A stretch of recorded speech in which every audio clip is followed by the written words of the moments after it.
Bienvenidos a una emisión más de Estás en tu Derecho, un programa de la Facultad de Derecho Campus Mexicali de la UABC que pretende servir a ustedes, estimados televidentes, como un medio de orientación a sus problemas y cuestionamientos legales. En esta ocasión trataremos un tema interesante, distinto a los que hemos tratado en nuestro programa, el cual se refiere al idioma internacional Esperanto, para lo cual se encuentra con nosotros el licenciado en Derecho Luis Lorenzo Córdoba Arellano, quien es egresado de la Facultad de Derecho Campus Mexicali de la UABC, maestro en Derecho por la Universidad Nacional Autónoma de México, profesor de Derecho Internacional en la Universidad Nacional Autónoma de México, profesor de idioma Esperanto, así como consultor en el despacho Consultores Legislativos de México, con sede en el Distrito Federal, quien además cuenta con diplomado en Psicología Loquinética por la Academia Internacional de la Ciencia de la República de San Marino. Bien, a continuación haremos una breve pausa y enseguida daremos inicio a esta interesante entrevista aquí en Estás en tu Derecho. Está usted viendo Estás en tu Derecho.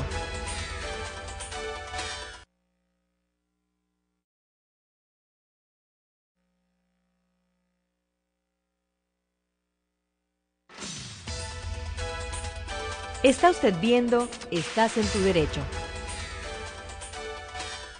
Gracias por acompañarnos en Estás en tu Derecho. En esta ocasión trataremos el tema el idioma internacional Esperanto en compañía del licenciado Luis Lorenzo Córdoba Arellano. Licenciado, bienvenido. Gracias por acompañarnos en esta ocasión, en este programa Estás en tu Derecho, para tratar algo muy distinto a lo que hemos tratado en otros programas. Definitivamente se relaciona con el derecho, ya que, bueno, el derecho es lenguaje, el derecho es idioma, y el Esperanto, pues bueno, viene a ser una novedad del idioma para todos nosotros. No existen muchas personas que practiquen este idioma, pero cada vez más se está dando un auge por aprender el idioma Esperanto. Y bueno, nos gustaría que tú, como abogado y como profesor del idioma Esperanto en la UNAM, nos comuniques en qué consiste la importancia de aprender el Esperanto actualmente. Bueno, gracias por la invitación nuevamente. Antes quisiera decir que, bueno, el Esperanto surge en el siglo XIX, lo crea un médico polaco que nace en la segunda mitad del siglo XIX, y en su pueblo, Białystok, que todavía existe allí, existe Białystok, incluso hay un monumento a Ludovico Lázaro Zamenhof, el creador del idioma internacional Esperanto.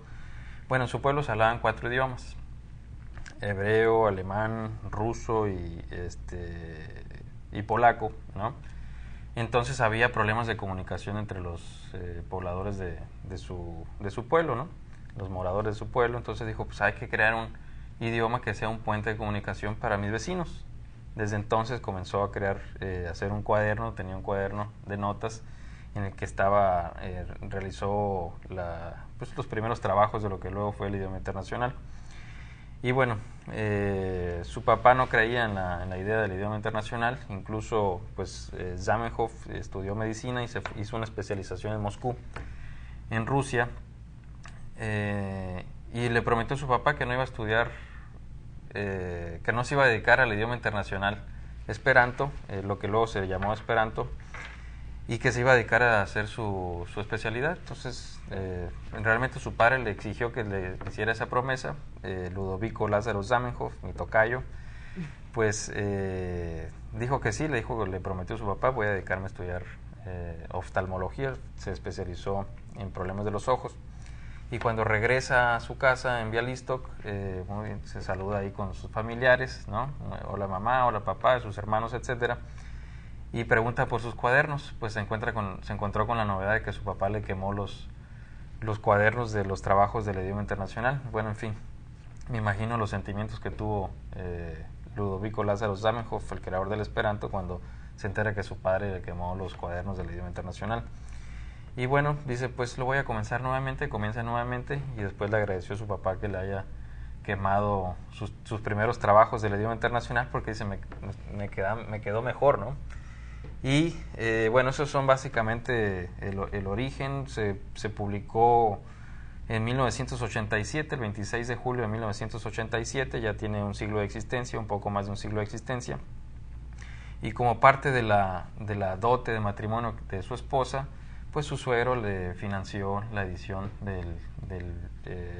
del del Manual de Aprendizaje del Idioma Internacional Esperanto. Se dice, se comenta o se sabe que 2 meses después de la publicación aparece Grabowski, uno de los grandes esperantistas, de los iniciadores también del idioma internacional esperanto, uno de los pioneros del idioma internacional esperanto, y toca la puerta de Zamenhof y le pregunta: "Chuchi tie loyas la doctoro esperanto", ¿vive aquí el doctor esperanto? Y esa fue, me imagino yo, la primera conversación del idioma internacional esperanto, ¿no? Ahora, ¿por qué se llama esperanto? Se llama esperanto porque Zamenhof, cuando publica su manual, su manual de aprendizaje del idioma internacional esperanto, en el idioma internacional y en polaco, al final le pide al lector que haga una promesa: por favor, promete que vas a aprender el idioma, ¿no? Y al final firma su libro diciendo la doctoro esperanto, que significa el doctor, él era médico, que tiene esperanza, ¿no? ¿Esperanza de qué? De que los demás aprendan. De que los demás aprendan el idioma internacional. ¿Cuáles son las ventajas de aprender el idioma esperanto? Las ventajas, por ejemplo, nosotros como abogados, yo cuando hice la maestría en la Universidad Nacional Autónoma de México, hablamos, por ejemplo, en filosofía del derecho, de problemas de interpretación, ¿no? Y bueno, sí, entre los abogados sabemos que es uno de los principales trabajos que realiza un abogado, ¿no? Yo tengo la hipótesis, digamos, creo que si, por ejemplo, en las Naciones Unidas hay idiomas de trabajo, ¿no? El inglés, el francés, etcétera. Y me pregunto si todos los trabajos que se realizan de traducción a distintos idiomas, ¿no? Dicho sea de paso, el esperanto no se pelea contra ningún idioma, ¿no? Es un idioma realmente neutral que intenta, o sea, tú hablas, por ejemplo, español, nosotros hablamos español, y la idea es que como segundo idioma aprenda uno un idioma internacional esperanto. Generalmente el esperantista, así se le llama al que habla y usa el esperanto, sabe más de un idioma, aparte de su idioma natal, sabe otros idiomas, ¿no? Aparte del esperanto. Bueno, entonces, regresando al tema de las Naciones Unidas, con todos los trabajos de traducción que hay allí, me pregunto, ¿qué tanto se ahorrará incluso en presupuesto las Naciones Unidas si los trabajos, si el idioma de trabajo sería, por ejemplo, el idioma internacional esperanto, que se aprende en 50 horas, ¿no? Es fácil de aprender. Es muy fácil de aprender, se aprende en 50 horas. Yo tengo aquí un curso, ¿no?, del idioma internacional esperanto, es un folleto que me gustaría dejártelo aquí, incluso me lo pueden pedir por correo electrónico a mi correo electrónico, y con este simple folletín incluso puedes llegar a sostener correspondencia con otros esperantistas en el mundo. Yo cuando recién comencé a hablar esperanto, pues me lo enseñó Rubén Felma González, que vive aquí en Mexicali, ahora está laborando en los Estados Unidos como médico psiquiatra, pero él reside aquí en Mexicali. Bueno, también viaja un poco, pero se podrían poner en contacto con él para aprender el idioma internacional. Bueno, entonces, en las Naciones Unidas una de las ventajas sería que sea un idioma de trabajo, y incluso yo vería una ventaja en cuanto al presupuesto, porque luego se pueden hacer las traducciones a los idiomas nacionales. Bien. La pronunciación del idioma es complicada porque a veces cuando aprendemos un segundo idioma, la pronunciación es lo que más se nos dificulta, ¿no? No tenemos a lo mejor un acento como quisiéramos, ¿no? Al aprender el inglés, pues realmente los mexicanos no pronunciamos como lo hacen los estadounidenses, sí, o los ingleses. En el caso del esperanto es igual, hay una pronunciación especial. El esperanto tiene una sola pronunciación, tiene un alfabeto de 28 letras, es una letra, un sonido, y siempre es, la pronunciación siempre es grave. Es decir, por ejemplo, la palabra arbo, que significa árbol, tiene una pronunciación grave, y todas las palabras tienen la misma pronunciación. Es decir, el acento está en el mismo lugar, en la penúltima vocal, siempre. Hay solamente algunas letras que se distinguen del español. Por ejemplo, lo que para nosotros es la C, ¿no? Para nosotros, lo que para nosotros es la C, en esperanto es tso, se pronuncia TS. Le sigue C con circunflejo, que es una especie de símbolo, de signo que tiene arriba la C, como una especie de gorra, de gorrito. Se pronuncia cho, ¿no? Esas dos letras se distinguen. Luego nos vamos hasta lo que en español para nosotros es la G. En español tiene distinta pronunciación, incluso la G, pues en esperanto solamente una pronunciación, ga, ge, gi, go, gu. Después sigue la G con gorrito también, con circunflejo, y se pronuncia yo. Y en fin, eso lo pueden ver en el manual. En el manual, ¿verdad? Que me gustaría dejarte. Claro que sí. Incluso me lo pueden pedir por correo electrónico, como te comenté. Bien, ¿y la UNESCO qué ha dicho respecto a este idioma? Bueno, la UNESCO ha sido muy abierta al idioma internacional esperanto. La historia es interesante porque en uno de los cursos que dimos en la Ciudad de México, en la Universidad Nacional, en UNAM, en la Facultad de Derecho, gracias a la apertura del doctor Fernando Serrano Migallón, lo invité a un esperantista mexicano que ya, digamos, con mucha experiencia en el idioma internacional, a dar una charla final, ¿no?, en esperanto, fue un curso de un semestre y dio la conferencia en esperanto.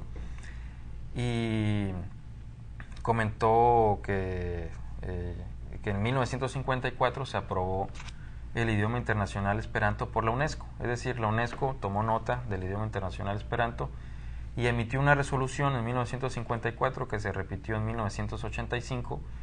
Y en la resolución de 1954 lo que dice es que los ideales de la UNESCO, o sea, educación para la paz, la salud, etcétera, son similares a los ideales del idioma internacional esperanto. Y básicamente el esperanto, como dice Zamenhof, Ludovico Lázaro Zamenhof en 1912, dice, la idea del esperanto es, fundándose sobre un idioma neutral, es un idioma neutral, no se pelea contra ningún idioma, hacer desaparecer las barreras entre los pueblos, ¿no?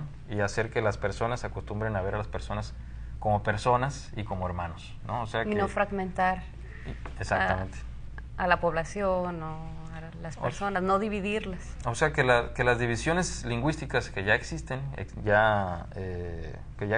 ¿no?, tengan un puente de comunicación, y eso permite, por ejemplo, conocer otras culturas en otros lugares del mundo. Yo te puedo hablar de mi experiencia cuando aprendí el idioma internacional aquí en Mexicali. Me lo enseñó Rubén Feldman González, que vive aquí, un gran amigo, un querido amigo. Pues hizo un curso de una semana. Después él hizo una publicación en una de las revistas de Esperanto. Aquí traigo la revista Contacto del idioma internacional Esperanto, ¿verdad? Pues publica una nota ahí diciendo: mexicalenses desean sostener correspondencia, y empezó a llegar una cantidad de cartas de todas partes del mundo, de Rusia, de China, de Europa, Yugoslavia, bueno, ya no existe Yugoslavia desafortunadamente, de Brasil, en fin, muchas partes del mundo, ¿no? Entonces comencé a sostener correspondencia, eso me motivó mucho, vi que el esperanto era algo más que solamente un idioma, y comencé a conocer esperantistas de Rusia, por ejemplo. Entonces me contaban la vida de Rusia, su vida diaria, y yo tenía una idea de lo que ocurría con ellos en Rusia. Y ellos ¿no? sabían lo que pasaba en Mexicali. Y ellos sabían lo que pasaba en Mexicali. Ya saben que hay calor en Mexicali, en fin, ¿verdad? Bien, bueno, a continuación haremos una breve pausa y enseguida regresamos con más de esta interesante plática en compañía del licenciado Luis Lorenzo Córdoba Arellano. En un momento regresamos. Está usted viendo Estás en tu Derecho.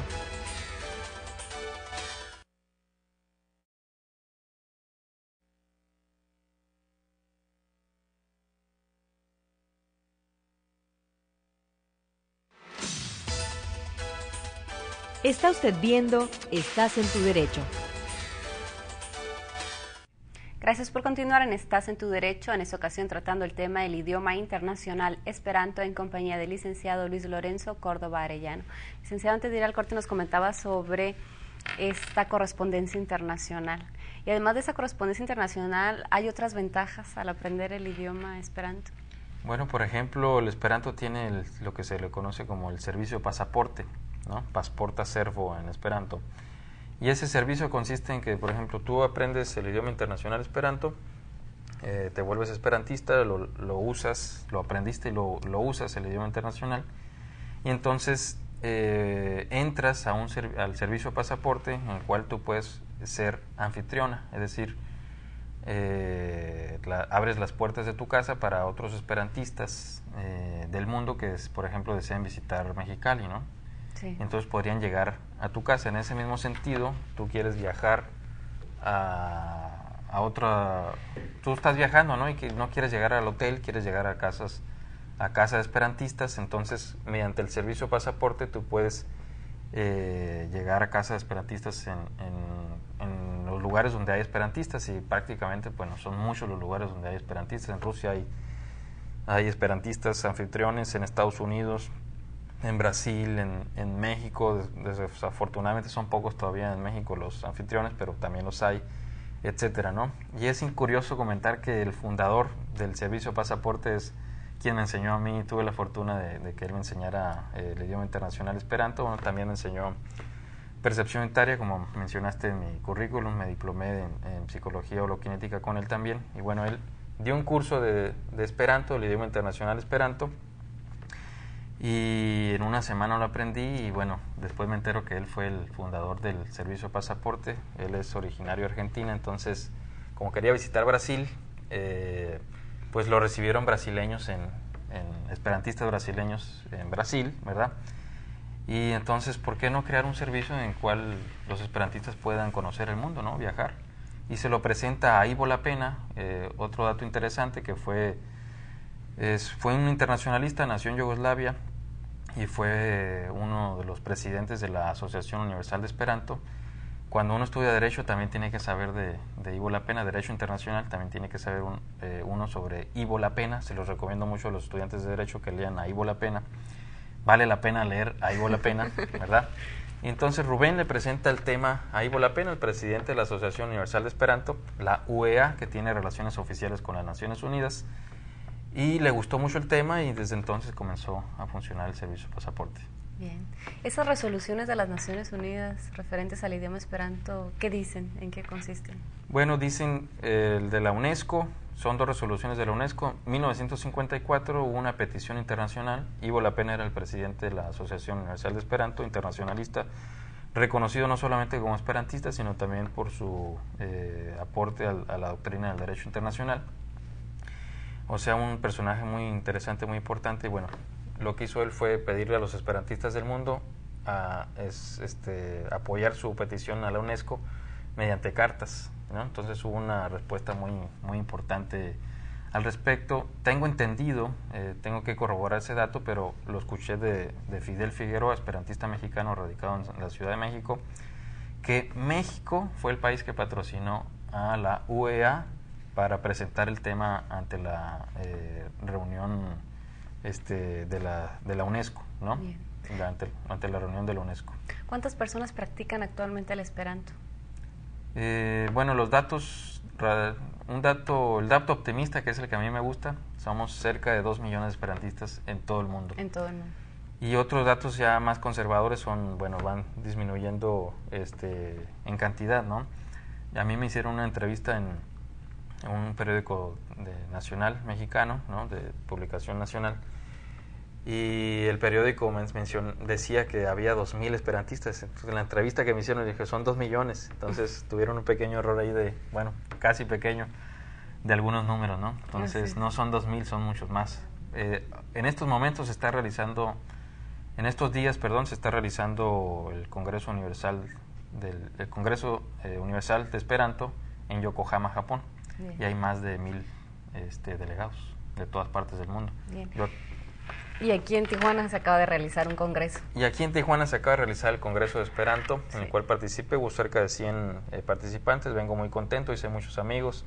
Me regalaron una revista de Esperanto científica, ahí compré libros. Este es el creador del idioma internacional Esperanto. Algunos dicen Zamenhof, que nos parecemos. Un amigo me dijo, ¿te pareces a él? Bueno, ¿verdad?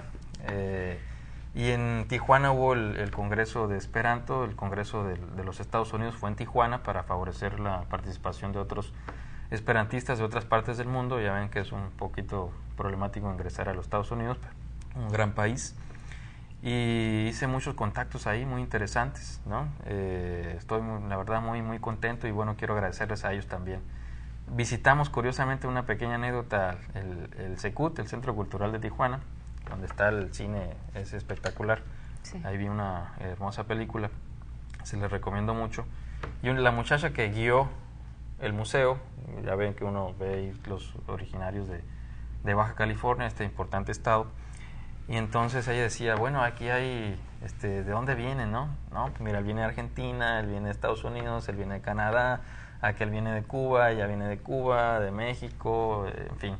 Entonces se quedó un poco sorprendido, ella se llama Sabdi, ¿no? Por si la encuentran por allí. Entonces dice, ¿por qué no hacemos un curso esperanto aquí en el CECUT, ¿no? Entonces ya sería cuestión solamente de que se pongan en contacto con los esperantistas de la región, y que puede ser con Rubén Feldman González o con Marta Cárdenas, que reside en San Diego, pero fácilmente podría... O contigo directamente. O conmigo directamente, me invitan, yo ahora resido en la Ciudad de México, pero podemos hacer un curso una semana. Muy bien.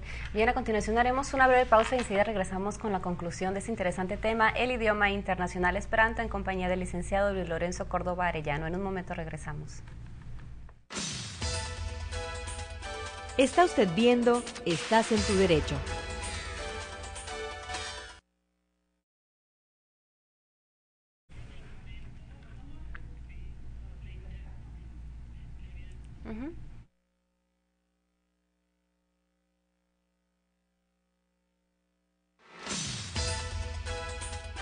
Está usted viendo Estás en tu Derecho.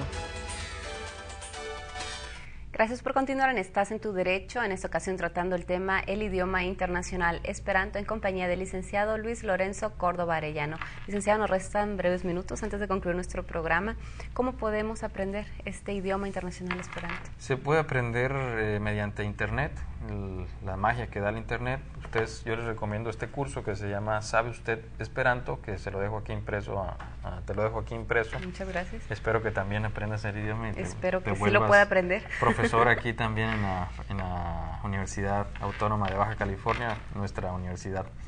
Entonces puedes entrar a Internet, ustedes ponen la voz ¿Sabe usted Esperanto? Y les va a llevar a ese manual, independientemente de que también pueden ingresar a una página que se llama lernu.net, así como se escucha, lernu.net, lernu.net, que significa aprende.net en esperanto, ¿no? lernu.net.